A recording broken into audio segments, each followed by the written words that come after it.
Rasulullah Shallallahu Alaihi Wasallam adalah seorang komunikator yang ulung. Berkomunikasinya bagai untaian intan, untaian berlian, untaian mutiara, teruntai dengan baik. Setiap butirnya kena cahaya dari sisi mana saja penuh pesona, tertata indah, teruntun dengan baik, berharga, mendalam, monumental. Mengapa kata-kata beliau begitu kuat, daya gugah, daya hujam, bahkan bisa menyentuh sudut hati yang paling dalam sekalipun? Insya Allah bisa jadi salah satu penyebabnya karena beliau berkata lahir dari dalam. Pertama, dari niat yang terdalam, saking inginnya para pendengarnya ini terangkat dari lembah kegelapan menjadi lembah yang penuh cahaya, dari orang-orang yang terhina terangkat menjadi orang yang mulia, dari yang berlumur dosa terangkat menjadi orang yang dibersihkan, dari kegelapan kekafiran terangkat menjadi orang yang mendapat hidayah. Saking menggebu bergejolak keinginan orang lain bahagia, selamat, mulia, sehingga kata-kata tuh bisa menembus. Karena di balik kata-kata itulah ruh. Harus ada ruhnya, harus ada powernya. Dan ini asalnya dari hati.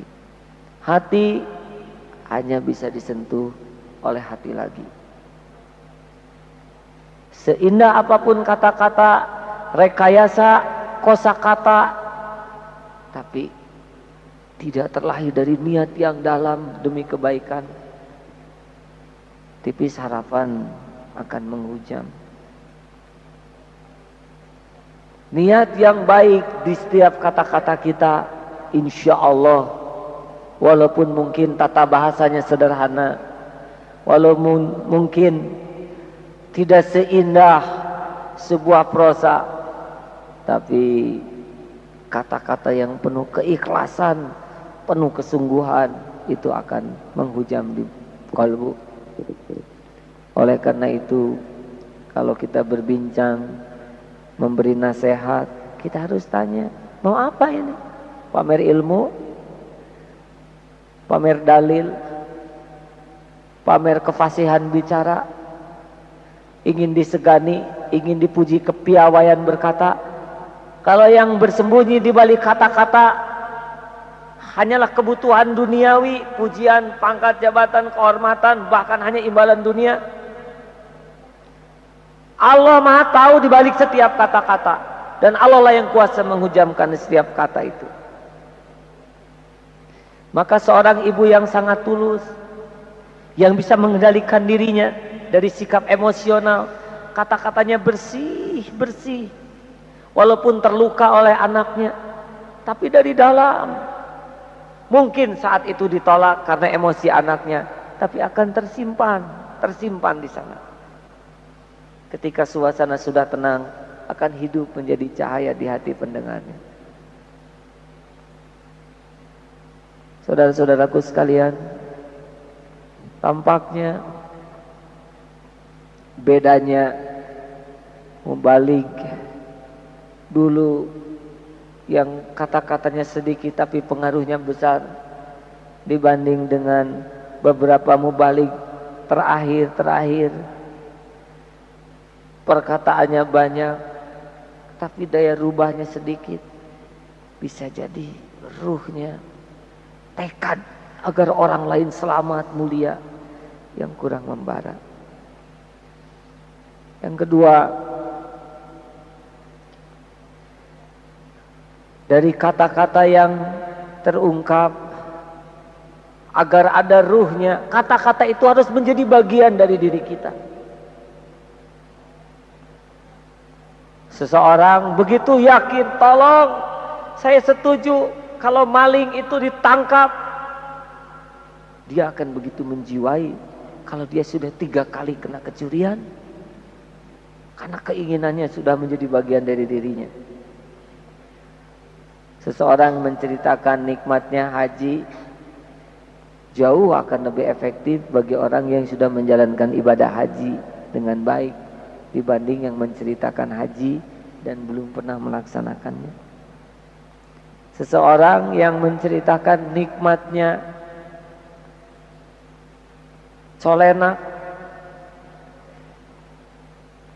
yang dibuat dari tape atau peyem mentega yang agak kekuning-kuningan dan tidak terlampau empuk, tidak terlampau keras. Kemudian dibakar di atas arang sehingga agak mengering beberapa atas bawahnya. Lalu dipotong persegi 4 kecil-kecil dan rapih. Di atasnya dikucurkan gula kinca yang sudah dicampur dengan beberapa ampas dari kelapa. Tambah lagi ada beberapa nangka kecil di sampingnya. Dihidangkan hangat-hangat ketika suasana sedang dingin. Tentu beda cerita colenak kalau diceritakan oleh orang yang tidak suka makan colenak.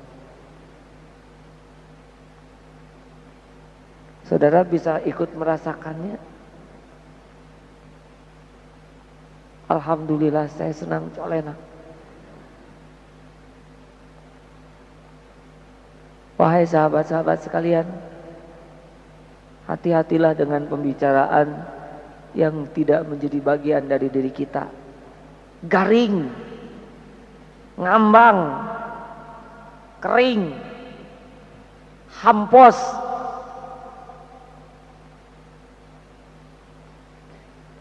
Apalagi kalau bicara kebenaran, kabura maqtan 'indallah an taqulu ma la taf'alun. Amat besar kemurkaan di sisi Allah bagi orang yang berkata-kata apa yang tidak dilakukannya.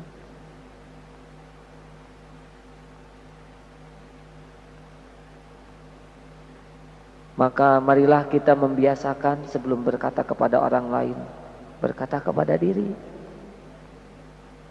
Kalian harus masuk jam 7, tepat semuanya. Dan kata-kata ini diucapkan oleh pimpinannya pada jam 8. Maka kata-kata itulah yang menghinakan dirinya. Betapapun bagus kata-katanya. Marilah kita berbicara tidak hanya memainkan kata. Karena perkataan terbesar adalah diri kita. Mama tuh beri mama koreksi, beri mama nasihat. Tapi ketika diberi nasihat, mama tuh harusnya mau mendengar. Ya, tapi dah itu nasihatnya jelek, tahu?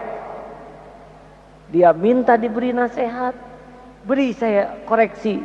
Pada saat diberi koreksi, wajahnya jadi nggak enak, mendengus, lalu sibuk membela diri. Maka pada saat yang sama perilaku kita lebih banyak dibanding kata-kata minta koreksi, minta koreksi. Maka yang kedua seperti yang diungkap tadi, marilah berkata-kata itu menjadi bagian dari diri kita. Kata-kata kita kalau kita sudah mengamalkannya nanti bagai gelegak lahar yang keluar dari kepundan. 3. Perkataan yang akan dipahami dengan baik. Sesudah niat, ingin sekali orang lain memahaminya. Begitu menggebu keinginan orang lain paham tuh. Yang kedua, juga usahakan kata-kata itu lahir dari dalam dari diri kita. Yang sudah menjadi bagian dari diri. Yang ketiga, teruslah berusaha memahami siapa yang kita ajak bicara. Karena setiap orang itu beda-beda kemampuan memahaminya. Suasana, kondisi, latar belakang membuat orang beda-beda dalam memahami uraian. Ada pembicara yang kalau berbicara sibuk saja berbicara sendiri. Kita harus belajar untuk terus memahami pendengar kita dengan baik. Remaja, apa dunianya? Bagaimana keinginannya? Kita ngobrol kepada remaja diperlakukan sama ngobrol dengan anak kecil. Nurut sama mama. Kalau tidak oleh mama disintet.